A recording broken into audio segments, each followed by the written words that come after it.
As you can see from the things I have related during these lectures, and will see too from diverse other things I can relate, we now live in relatively idealistic spiritual times compared to what is to come. We live at the end of the second Christian millennium, but shortly after this millennium ends, humanity will experience strange and curious things, which today are only slowly being prepared. We can say that two poles are rapidly developing, are in preparation respectively, in East and West. Toward more eastern regions, but emerging from national traits, and quite obviously not from those circles that now misgovern the peoples of Eastern Europe, a quite different kind of thinking about the human being will increasingly develop. In the not-too-distant future, people will come to see the developing child in a quite different way from current tendencies. When a child is born, people will try to ask what might manifest in this child. They will discern a hidden spiritual being slowly developing within this child, and will seek to decipher the riddle of this being. A kind of ritual will be connected with the growth and development of the child. This is in preparation in eastern regions and will naturally play over into Europe too. The consequence will be a huge respect that develops for the genius of each child. A search for this genius.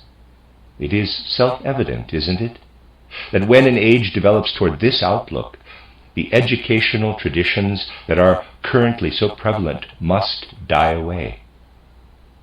This era is approaching from the East, but will encompass a smaller portion of humanity. The greater portion of humanity will be affected by influences from America, from the West, and this will pursue a different form of development, one that is so far showing only its first idealistic traces and sympathetic beginnings compared with what will come.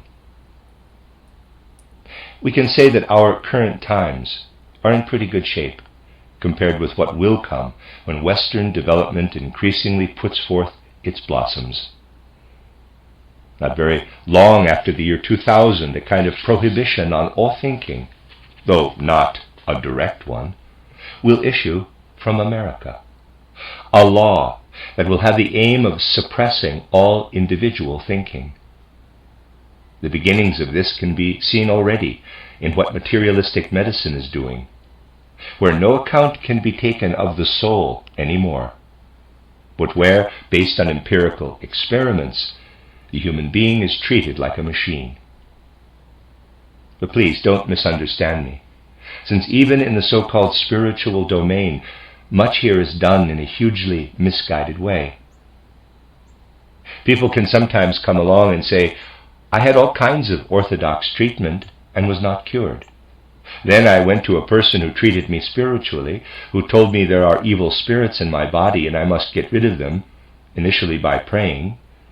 This was what someone told me recently, so I asked him whether it helped. No, he said, I got much, much worse. And so I asked him to reflect on what situation he had been placed in. Do not think, I said, that what the man told you was wrong. It is quite true that there were certain spiritual beings in you that caused your disorder. But it is precisely because the man told you something correct, something you had to acknowledge as true, that he had to harm you in this way. Think of it like this. A good-for-nothing nuisance comes along and breaks a machine.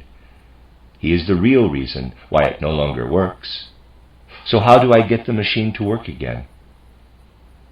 Following the method of your spiritual physicians, I would have to get hold of the fellow, give him a beating, and then when he runs off, imagine this means that everything will work properly again. He told you that once the evil spirits have gone, all will be well again. But just as little as the good-for-nothing running off will mend the machine, which still needs to be fixed, the same is true for you. Whether you get rid of the spirits or not is ultimately of as little importance for your healing as if I were to give that fellow a beating so that he runs away. Actually, I could let him stand there and watch as I mend the machine.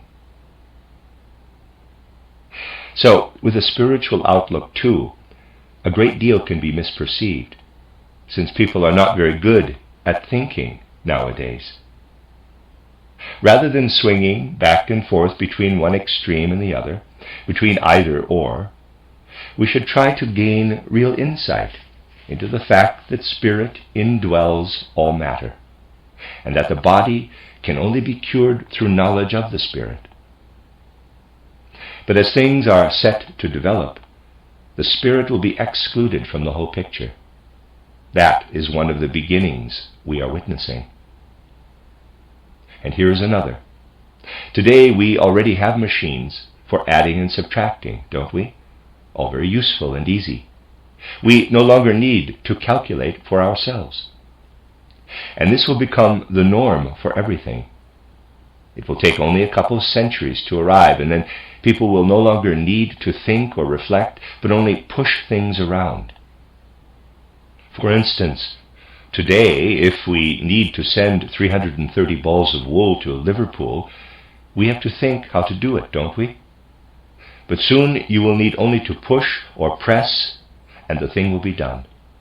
And to ensure that the firm coherence of social structures is not disrupted in future, laws will be issued that do not directly prohibit individual thinking, but whose effect will be to exclude it, render it void. That is the other pole toward which we are tending. By comparison, life today is really not so bad. Today we are still allowed to think, aren't we? As long as we don't overstep a certain boundary.